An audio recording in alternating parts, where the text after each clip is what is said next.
Good evening friends. आज हम discuss करने वाले हैं बैच ऑपरेटिंग सिस्टम के बारे में। बैच ऑपरेटिंग सिस्टम होता क्या है, इसके एडवांटेज क्या हैं, साथ ही साथ इसके डिसएडवांटेज भी डिस्कस करेंगे। ठीक है, सबसे पहले बात की जाए बैच ऑपरेटिंग सिस्टम के डेफिनेशन की।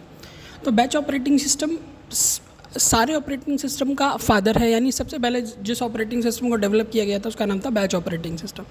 ठीक है, अब इसमें हम करते क्या है वो उसको एक बार समझ लेते हैं। इसमें हम करते ही हैं कि सिमिलर टाइप की जितनी भी जॉब्स यानी प्रोसेस होती हैं, इसमें प्रोसेस को जॉब बोला जाता है। सिमिलर टाइप की जितनी भी जॉब्स होती हैं उन सबको कंबाइन करके एक बैच बना दिया जाता है और सीपीयू को दे दिया जाता है। जैसे कि सीपीयू 1 बाई 1 उनको रन करता रहता है। ठीक है, तो एक बार डेफिनेशन को पढ़ लेते हैं। Batch operating system is a system where similar jobs are collected together and processed as a group of batch. Users submit job program instruction, मतलब हम यहाँ जॉब को प्रोग्राम डेटा और इंस्ट्रक्शन कैसे to an operator who give them and run the sequence on the computer. This is common before interactive terminal exist. Same वही जो मैंने आपको बताया था, एक ऑपरेटर होता है वो सारी जॉब्स को ऑपरेट करता है। हम जॉब्स को प्रोसेस कहते हैं, यानी एक तरह की सारी प्रोसेस को हम जॉब कहते हैं। जॉब को इकट्ठा कर लिया जाता है, उसको हम बैच कहते हैं।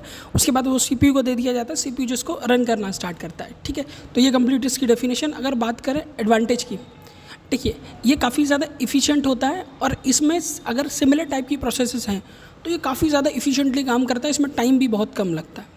ठीक है, सेकंड टॉपिक की पॉइंट की बात करिए, reduce idle time by automatically running jobs back to back.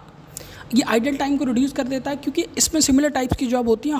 Her type की जॉब को ये running back to back run में लाता है। ठीक है, बात करें डिसएडवांटेज की, यूज़र इंटरेक्शन नहीं होता। साथ ही साथ अगर किसी भी प्रोसेस को इनपुट और आउटपुट की ज़रूरत होती है तो पूरा प्रोसेस रुक जाता है। जब तक इनपुट आउटपुट कंप्लीट नहीं होता तो आगे नहीं बढ़ता है। ठीक है, debugging was hard, you submit a job and wait to see if it is fail.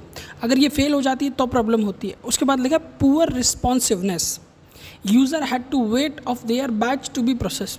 User को वेट करना पड़ता है पूरी जॉब को प्रोसेस कराने के लिए। अब बात की जाए एग्जाम्पल ऑफ बैच, ठीक है, IBM yearly system like IBM 1401 and IBM 7090, इसका इस्तेमाल किया गया था। ठीक है, एग्जाम्पल के तौर पे use in bank, government and scientific computing in mid 20th century.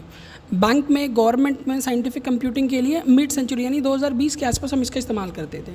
ठीक है, कंप्लीट ये बैच ऑपरेटिंग सिस्टम है। बैच ऑपरेटिंग सिस्टम को हमने यूज़ करना है